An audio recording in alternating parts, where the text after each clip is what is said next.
এই যে আরজি করের রেপ কাণ্ড হলো, এই ব্যাপারটায় সুকুমার বাবু আপনার কি বক্তব্য? এই যে আরজি করের রেপ কাণ্ডটা হলো, কি বক্তব্য আপনার? আপনি আপনার বক্তব্য পেশ করুন। আমি কি বললে আপনি খুশি হবেন? আপনি বলুন, কি বললে খুশি হবেন? আজকে কতদিন হইলো ঘটনাটা হওয়ার, আপনি বলুন। হয়ে গেল, সপ্তাহ পার হয়ে গেল। তাইলে তো কি করছে এই পুলিশ? কি করছে পুলিশ? তো দেখি অন্য মানুষকে খুব তাড়াতাড়ি ধরে।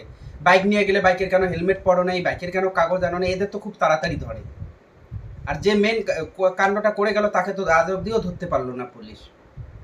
আর যারা মানুষ প্রতিবাদ করতে যায়, বয়স্ক লোকে হোক, মেয়ে ছেলে হোক, ভাই হোক, বন্ধু, তাদের ধরে পিটায়। ওদের কে দিচ্ছে এত বড় অধিকারটা পিটানোর? আপনি বলুন তো, কে দিয়েছে? মমতা ব্যানার্জি।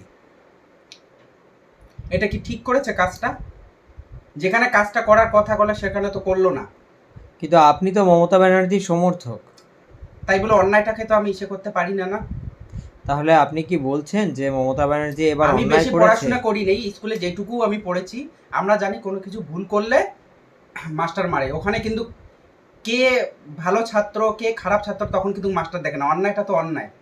তো এখানে কেন এরকম হচ্ছে? তাহলে আপনি কি বলতে চাইছেন মমতা ব্যানার্জি এবার ঘোর অন্যায় না, করেছে? আমি মমতা ব্যানার্জিও বুঝি না, আমি কোনো তৃণমূল পার্টির থেকেও বলছি না, কোনো বিজেপি পার্টিকেও কাউকে উদ্দেশ্য করে বলছি না।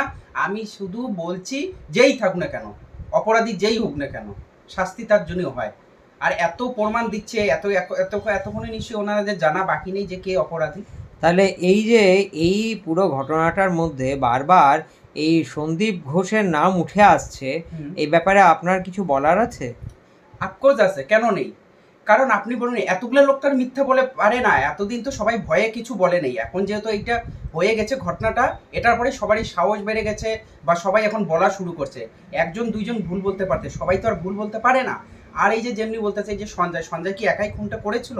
মনে হয়তো না, অন্যরাই তো বলছে সঞ্জয় মদ খেয়েছিল, একবার মদ খেয়েছিল, আবার খেয়েছে। ওর নিজের শরীরেই কিছু নেই, একবার মদ খেয়ে গেলে একটা ছেলে একটা মেয়েকে কি এত এই মদ, আরও যদি মদ খেয়ে থাকে, সে কি এরকম করে তাকে হত্যা করতে পারতো? কারণ যে মদ খেয়ে লোড হয়ে থাকে সে তো নিজেই লোড, সে আর কি লোড নিতে পারবে?